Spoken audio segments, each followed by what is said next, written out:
Sinamahan ni Miyaka Yuki, isang senior sa high school, ang kanyang kaklase at kaibigan na si Julie sa National Library. Doon nakakita si Miyaka ng isang malaking pulang ibon at sinundan niya ito. Napapunta siya sa isang silid kung saan nakita niya ang isang libro tungkol sa sinaunang Tsina, ang aklat ng 4 na tagapangalaga ng langit at lupa. Sa tulong ni Julie, sinimulan nila itong basahin. Di nagtagal, natagpuan nila ang kanilang mga sarili sa isang kakaibang mundo. Walang nakakaalam kung sila'y dinala doon ng mahiwagang kapangyarihan ng aklat.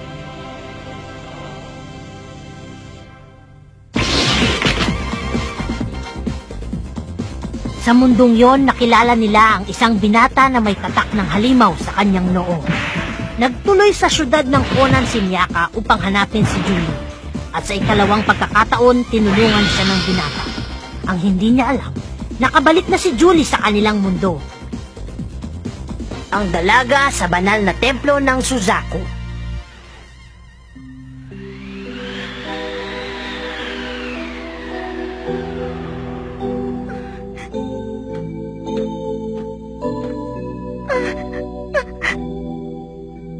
Sabi ko na nga ba eh. Anong ginagawa mo dito? Delikadong lugar na to sa katulad mo. Natakot ako.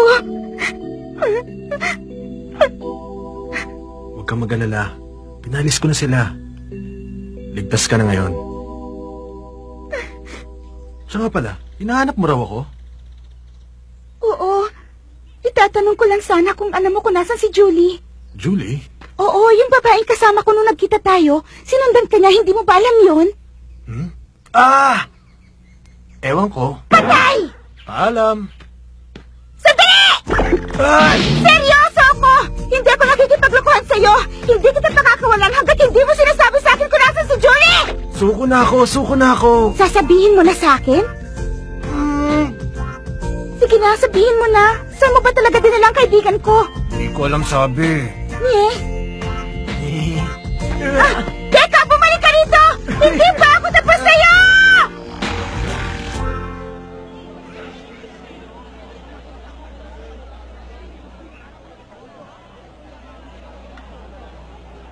Ang bilis mo naman maglakad. Hindi ka ba naaawa sa isang dalaga na nawala ng kaibigan at ngayon ay lumalaboy na lang sa daan na nag-iisa? Tingin ka ba? Hindi mo ba narinig kasi sabi ko sa'yo? Pansinin mo naman ako! Hindi mo ba pwedeng sabihin na? Sige, misa ko na lang bahala. Nakikiusap naman ako sa'yo ng maayos pero tinagalikuran mo pa rin ako. Para kang hindi lalaki! Sumusobra ka na talaga. Sino nagbigay sa'yo ng karapatan para sabihin yan sa akin? Dapat bayaran mo muna ako bago ka humingi sa akin ng tulong. Ano, wala kang pera, no? Puro ka na lang pera. Wala ka nang inisip kundi pera. Yan lang ba mahalaga sa'yo? Siyempre naman. Ha? Alam ko na. Siguro binenta mo kaibigan ko, no? Ha? Hindi ko akalain na nagbebenta ka rin pala ng babae. Ano? Aminin mo, hindi ba kinidnap mo kaibigan ko tapos binenta mo siya? Sino ba tinutukoy mo? Huwag kang lalapit sa akin dahil baka ibenta mo rin ako. Ano? Narinig nyo? Nangangalakal daw siya ng babae. Ano? Kayo kayo dyan. Ang klaseng talaga, oh. Di ka na nahiya, ah. Bata pa, masama na. Mga kaibigan, ang lalaki nito ay... Hindi ho totoo ang sinasabi ng babaeng ito. Nagbibiro lang ho siya. Ano, siguro naman tutulungan mo na ako, no? Pwede tumahimik ka muna sandali. Sige ka, pag hindi mo pa tinulungan ipagkakalat kulit na nagbebenta ka ng mga babae. Tinatakot mo ba ako? Eh wala nga akong alam tungkol sa sinasabi mo eh. Alam ko naman yun eh. Ano? Aray! Ano ka ba? Ang sakit doon ah! Buti nga. Ang sama! Sinabi ko naman sa'yo na wala akong kilala dito sa lugar nyo. Ikaw lang, kaya please naman, tulungan mo akong makita si Julie kasi hindi ko naman alam kung anong gagawin ko.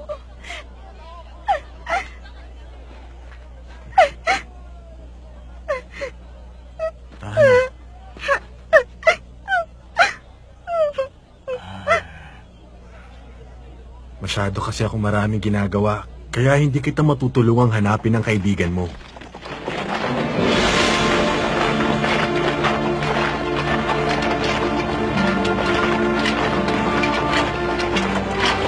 Wow, bakit Bakit may parada? Nakatakdang bumisita ang emperador. Emperador? Oo, nakasakay sa dyan sa magarbong karwahe na yan na binubuhat ng mga sundalo. Wow, ang ganda! Sana akin na lang yung korona niya, no? Kahit isang diamante lang sa korona niya mapunta sa akin, masaya na ako noon. Ibig mong sabihin, mayaman palang emperador? Hindi ba halata? Mabait ba siya? Wala akong naririnig na masama tungkol sa kanya.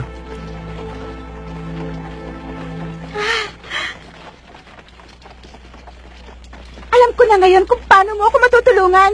Huh? Hihingin ko sa emperador ang isang diamante para may pambayad na ako sa isa paghahanap kay Julie. Huwag ka nga alis dyan, ha? Huh? Excuse me, Mr. Emperador. Ikaw ang emperador, hindi ba? Ikaw ang binubuhat nila eh. Sino ka? Naku, wag na. Hindi naman ako importanteng tao eh. Kaya lang meron akong gustong hingin sa'yo. Oy, sira ka ba? Gusto ko kasing humingi ng isang diamante mula sa korona nyo. Sira nga! Mayaman ka naman, hindi ba? At saka ang sabi nila, pinagpapala daw ang mga tao.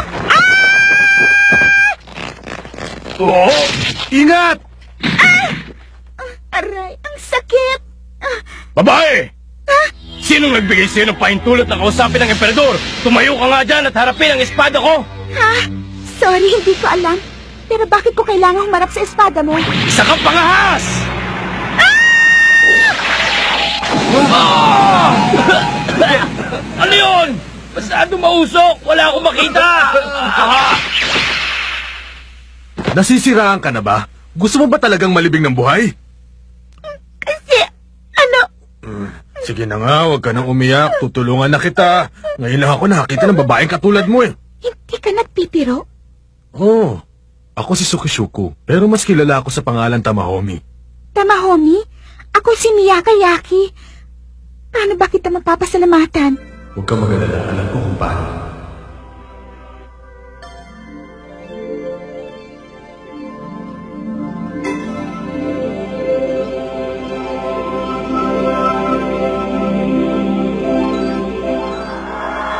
Ayan sila!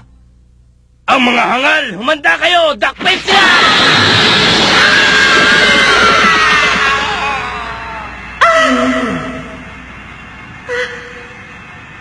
Miyaka! Ialik sila dito ang emperador! Madali! Sandali! Ano bang kaguluhan nito? Yung babae kanina, nababalutan na ngayon ng pulang liwanag. Pulang liwanag? Aba, tingnan nyo! Yung babae unti-unting nawawala! Anong nangyayari?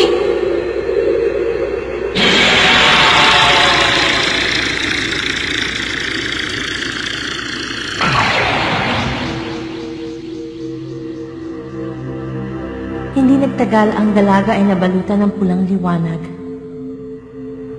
Si Julie? Si Julie nga! Nakabalik na ako sa library. Nauna na pala dito sa akin si Julie. Julie! Nandito ako! Tingnan mo ako! Julie! Julie!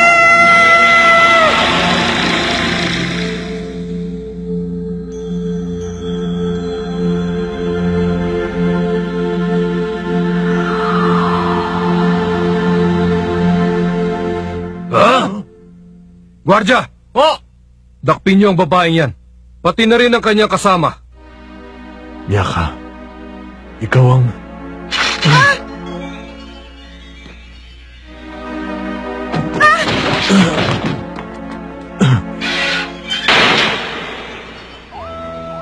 At dahil sa utos ng emperador, ang dalaga ay dinakip at ikinulong kasama ng binatang nagligtas sa kanya.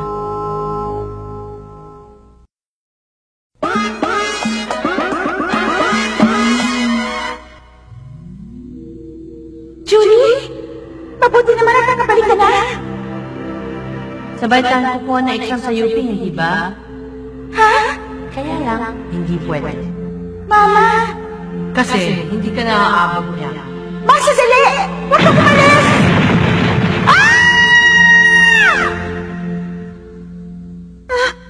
May dinaramdam ka ba? Huwag mo akong hawakan! Magagalit sa akin Anong ang mama! wag hawakan? Hindi Ikaw naman nga ako itong unang tatama. yumakap sa akin eh! Huwag mo akong hawakan! Ay, naku, pasensya ka na ha. Nakalimutan ko na kinulong pala tayo dito ng mga sundalo. Huwag mong sabihin na nanaginip ka ng gising. Nakakulong ka na pero nagagawa mong pa rin managinip. Ang galing mo rin ano. Sabihin mo nga sa akin kung sino ka bang talaga. Ano yung liwanag na nanggaling sa'yo kanina? Ha? Sige, kung ayaw mong sabihin, hindi kita pipilitin. Si Julie. Huh? Nakabalik na siya sa aming mundo. Si Julie, yung kaibigan mo? Samantalang ako nandito pa rin hanggang ngayon. Huwag kang mag-alala. Iisip ako ng paraan kung paano tayo makakalabas dito. Totoo? Basta bibigyan mo ako ng gantimpala gaya kanina. Ay, naku. Kamahalan, dapat mong hatulan ng kamatayan ng pangahas na dalaga. Narinig ko na nagpakawala siya ng isang kakaibang liwanag at kamuntik na mawala. Maaaring isa siyang salamangkero. Kamahalan, ano po ang inyong hatol? Huminahon kayo. Hindi niyo ba naisip na maaaring may mahalagang dahilan kung bakit nandito ang dalagang yan? Pero, Maaaring nahirang ang dalagang yan upang kumatawan sa Suzaku. Suzaku? Ang ibig niyo sabihin, ang babaeng yun ang dalaga sa alamat? Oo. Naku, nakukutom na talaga ako. Wala pa namang pagkain dito. Ha? Wow, may bubble gum pa pala ako sa bulsa. Ang swerte ko talaga. Ikaw, babae! Ano nilagay mo sa bibig mo? Ipakita mo sa akin kung ano nilagay mo sa bibig mo!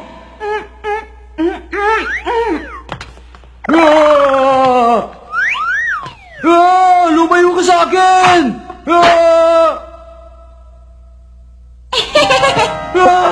Halimaw! Sinong tinatawag mo, Halimaw? Hehe, nasa atin ang susi ngayon. Ang galing talaga ng naisip mo, Miyaka. Talaga? Salamat ha. Halimaw!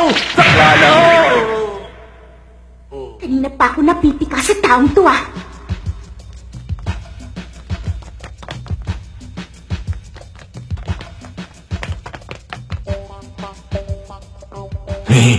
Sigurado ka bang akin na lang itong mahiwagang bagay na ito na binigay mo? Hindi mo na makukuha ito sa akin, baka akala mo. Ano ka ba? Bubble gum lang yan ano? Huwag kang swapang. Marami akong mabibili sa tindahan yan. May dumarating. Magtago tayo. Ano ka ba? Anong ginagawa mo? Naku, nagkamali yata ako ng taong sasamahan. Miyaka, Ano yon? tingnan mo to. Di ba yan yung ibon na nasa libro? Siya si Suzaku. Suzaku? Isa sa apat na nilikha na nangangalaga ng apat na pangunahing dulo ng kumpas. Ang nilikhang tagapangalaga sa silangan ay si Seryu. Sa hilaga naman ay si Genbu. Sa kanluran ay si Byaku. At ang tagapangalaga sa timog ay si Suzaku. Si Suzaku ay ibong phoenix at tumatay yung tagapangalaga ng imperyo ng Conan. Ang tatlo pang natitira ay nangangalaga din ng iba't ibang imperyo sa kanilang takdang direksyon. Pero ang pinakamahalaga ay yung makalabas muna tayo dito. Di ba, Miyaka? Ha? Miyaka? Nasaan ka na, Miyaka? Miyaka!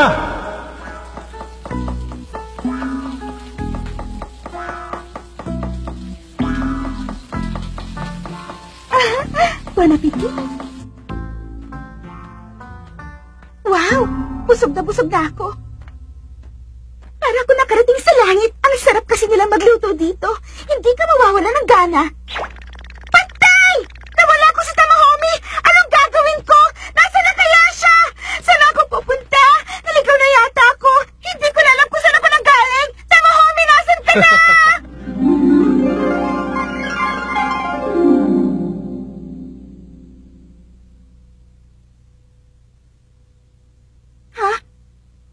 Naligaw ka na dahil ikot ka ng ikot.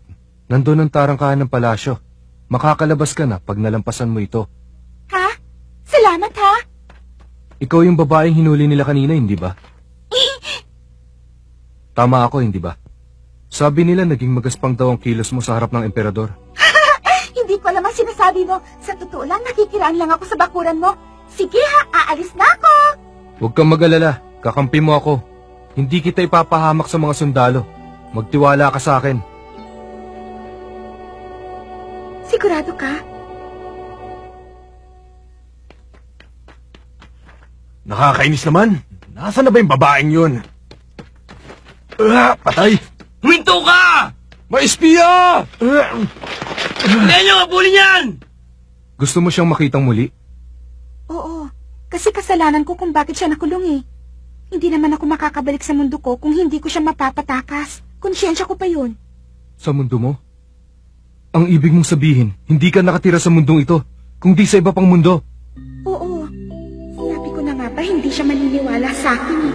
Baka lalo pa niya akong pagdudahan ngayon. Anong gagawin ko? Eh di magaling. Ha? Tama! Magaling! Kung nakatira ka sa ibang mundo, maganda ang ibig sabihin nun. Mabuti yon. Ha? Huwag kang mag-alala. Ako nga pala si Hotohori. Pero ibang tawag nila sa akin. Ako naman si Miyaka Yuki. Tawagin mo na lang ako Miyaka. Natutuwa ako na isang katulad mo ang dumating. May nasabi ba akong masama? Wala naman. Iniisip ko lang kasi na ngayon lang ako nakakita ng isang nilalang na kasing ganda mo. Lagi nilang sinasabi yan. Bilisan mo ang lakad! Bilis! Ha? Bilis! Sige na! Umamin ka na! Nasaan na yung babae? Saan mo siya tinago? Mali ko. Aba, talagang matigas ka, ha? Totoo naman ang sinabi ko eh. Talagang hindi ko alam. Siguro nakatakas siya nung hinahabol niyo ako. Ganon! Miyaka! Pakiusap! Huwag niyo siyang sasaktan! Tumakas ka na, Miyaka! Ang tigas naman ng ulo mo eh. Sinabi na umalis ka na rito eh. Hindi pwede! Hindi kita pwedeng iwan na lang basta! Ah! Miyaka! Tama, homie!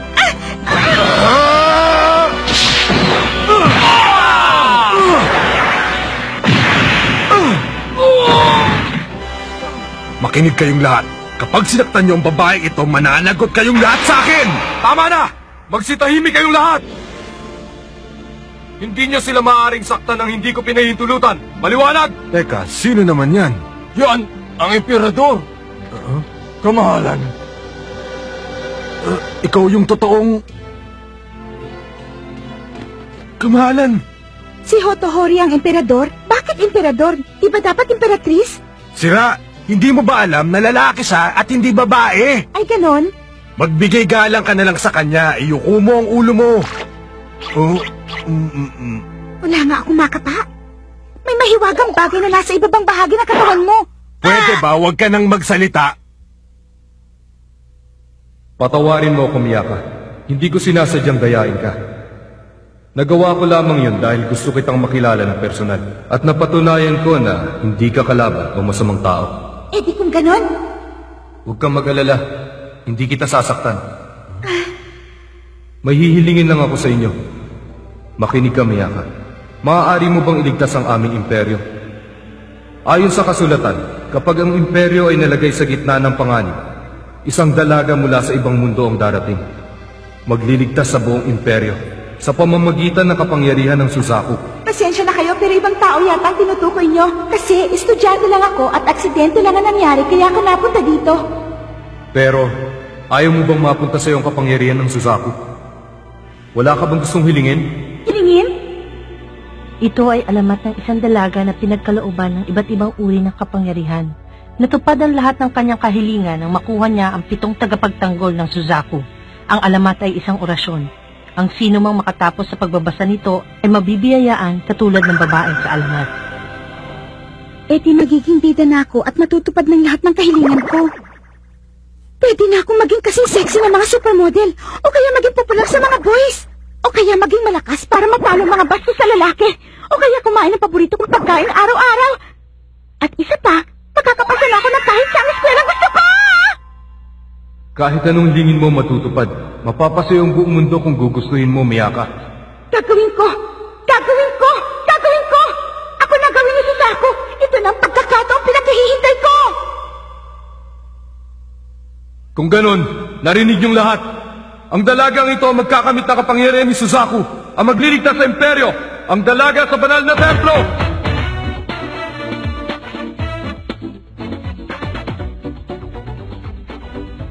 Pumayag ang dalaga upang maging kanilang Suzaku. Ang lahat ng nakasaksi sa pangyayaring ito ay sumumpang magiging tapat sa kanya sa lahat ng oras.